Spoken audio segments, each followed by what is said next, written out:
So you all know, surely by now, how much I love Mizuno. I love their work ethics, I love their engineering philosophies, and I love their products 90% of the time. Well, today's product could fall into that 10% category. Maybe. I said maybe. Maybe it will fall into that category.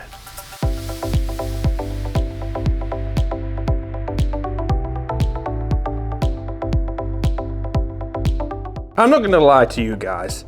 When I heard about this release for the first time, did I want to grab my coat, smash through the door and come and review it as quickly as possible? No, I didn't. If I'm honest, visually, it's starting to feel a little bit like Groundhog Day. Definitely getting samey vibes with this. It's like, have I reviewed this? Have I already tested this? No, I haven't. It just looks the same or similar. Am I saying the Mizuno ST-Z 220 is ugly? No, I'm not. If anything, it's very classy, very smart, but the big word there again is it's safe. Visually, it is safe, and I feel where Mizuno sit in the driver market, safe isn't gonna cut it. We need to try something a little bit different, and I'm not saying I miss the blue Smurf.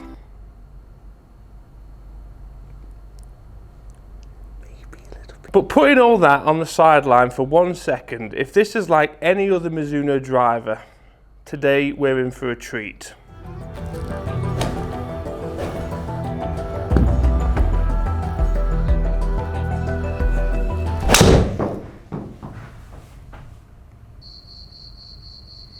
Oh, it's not connected.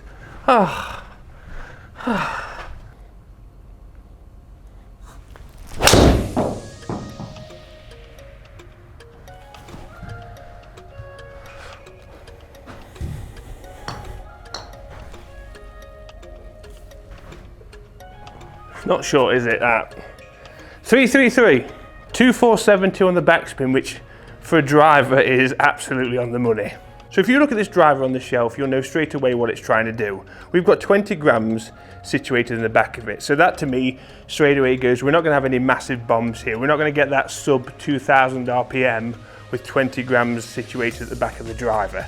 This is gonna be very forgiving, very stable, and hopefully we're gonna hit some fairways.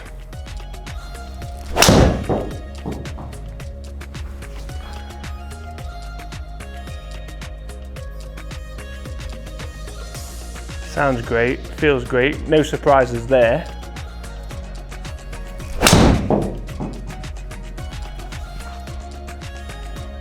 See, this is the exact partner you need on the golf course.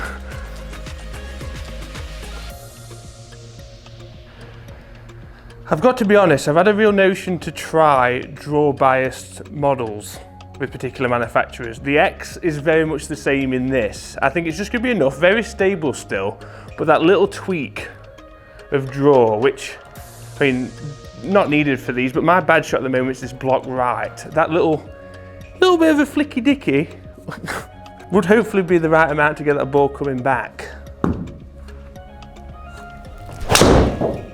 It just feels like you're rewarded every time you hit it. It just feels wonderful. But spin here, that's 3, that is. That's the 3000 area. 177 ball speed, 2984 back.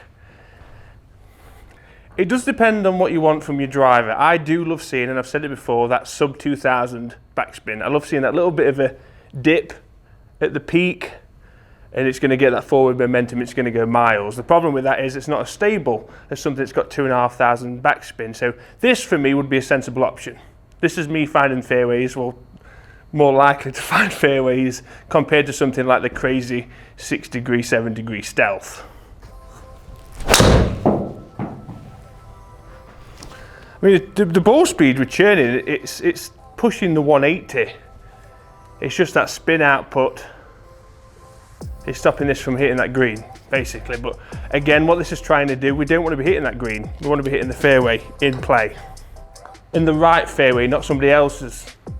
All right, 2-4 on the back, 175 ball, 310 carry, 331 total. It's lovely. Right, editing, I'll delete that. I don't want to see that in the video, okay? I'm not gonna delete that. No, that's sorry. That's staying in. Guys, if you want to know the name of the face technology in this driver, I put a link down to Audible. You can download the hour-long audiobook because you'll need it for this title. You ready? Highly resistant, forged, SAT, 2041, beta, titanium face. The end. Jokes aside, the ball speed output with this is magnificent thanks to a Cortec multi-material face for Brenda Bush carrying ball speeds.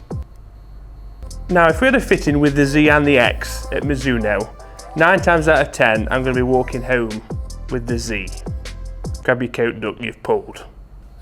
We're going to need a translator for that part. I love the idea of this draw bias that could work for me, especially with my old blocky shot.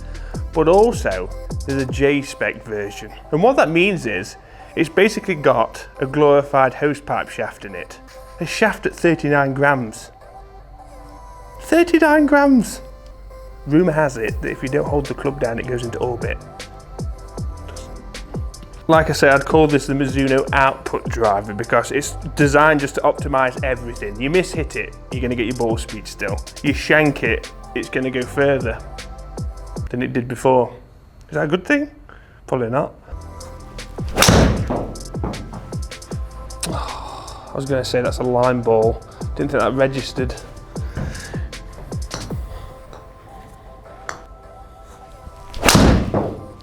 But then you hit it like that.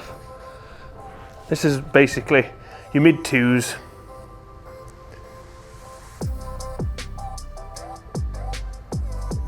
Yeah, I mean, do you really need more than that? 322, it's in play. And I feel very confident with it. Probably not, but I do. I do want more than that. Do you want to know why? Because I'm an That was a bit toey, but look at that. Would you look at that? That's gonna get white paint on it.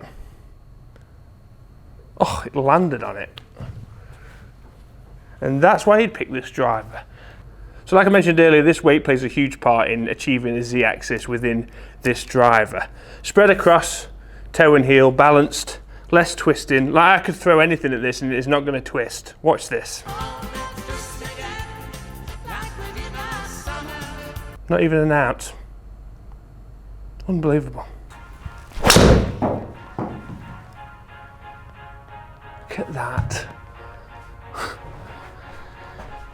See, there's other ways of getting impressed with the driver. It doesn't have to fly 370. That should be even more impressive. 331, just off of the line again. I'm interested to see these numbers, that is for sure. So out of the shots I've just hit, I feel like these here that I've left best represent this driver. We've got one to the right, one to the left to really give it an average because you're not going to hit every single one down the middle. I could just leave those three, but let's be realistic. It's not going to happen all the time, is it? Backspin 2536, which tells a story in itself. I need 800 off of that to be getting my 370s. But that's not what this driver is about. This driver is Z-axis. It's about stability, less twisting. Fairway finding, sorry Brenda driver. And you've got to ask yourself, I've got to carry a 312 on average with a total of 332. Do I need any more than that? Am I really going to benefit by gaining another 20 yards on average with a lower spinning driver? Probably not, but I'm still going to get one. I have really given this driver a bit of a hard time in this video, and I just wanted to be honest. You know, I think it doesn't really get me excited. It doesn't, but with output like that, it's kind of hard not to get excited in a different way. Not necessarily about distance, pure stability. I think this is one of the most stable drivers this year that I've hit so far. It just feels so square into the ball. Like you could literally do this, and it happens to just come back square. Do you know what I mean? Yeah. But go and try it. If you want to hit more fairways, you want that stability, look no further than giving this a go. It's got to be in there, at least to try. And feel-wise as well, very underrated. I probably should have said that a bit more in the review. Feels amazing. The driver feels fantastic. So guys, thank you as always for watching. If you're not a part of Team Al, please hit the subscribe button, the bell notification, follow us on social media, Facebook, Instagram, Twitter, live streaming on Twitch.